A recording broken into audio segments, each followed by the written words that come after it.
There's no person that I experienced walking the earth in the 20th century that was as bad a dude as Martin Luther King Jr. The I Have a Dream speech was an effort, as I say, not to be unduly repetitious, but to really place before the country, not too dissimilar, I mean, very similar to what now 57 years later, I guess, the Black Lives Matter movement is placing before the country and asking the same question. So what we have to do in the United States, for example, is we have to be honest. We have to be honest and recognize that we are a country which is a direct byproduct of the institution of slavery and the legacy of white supremacy.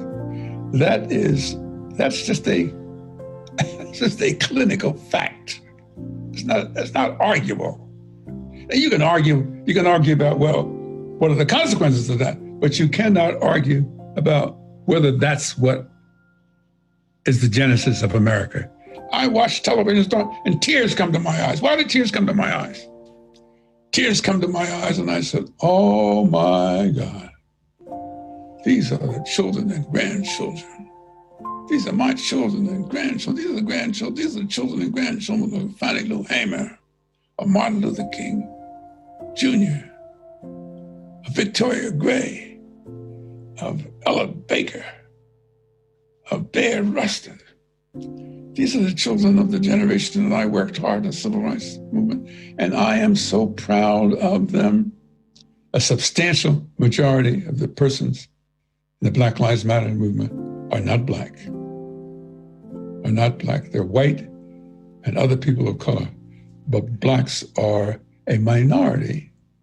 So that means that these children and grandchildren of this extraordinary person, Martin Luther King Jr., they are carrying out his legacy. And he is not here to see what I see. So sometimes I get moved and I think.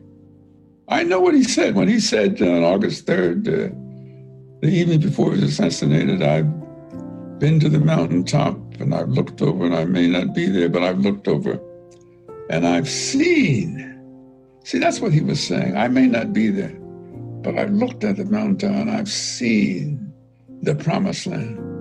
Well, I've been fortunate enough by longevity to actually see the promised land and be there. You have the skill sets, you have the commitment, and it's for you to build upon the dream that Martin Luther King Jr. had. It's for you to do that. We've done the best that we could do.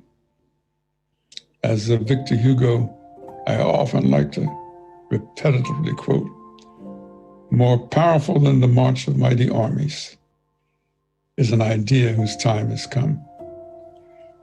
You have to love. You cannot hate.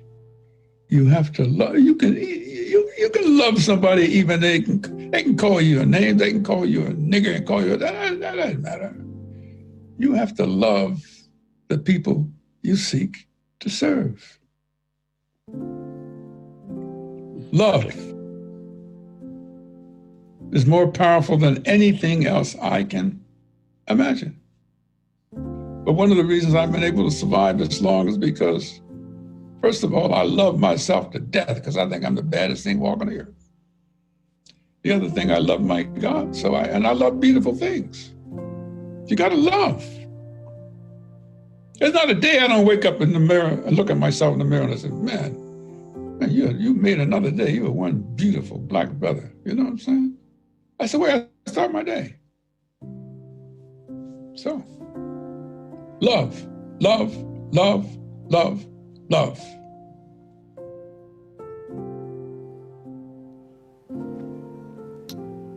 Truly an inspirational story of a man who continues to fight for his beliefs, driven by the power of love.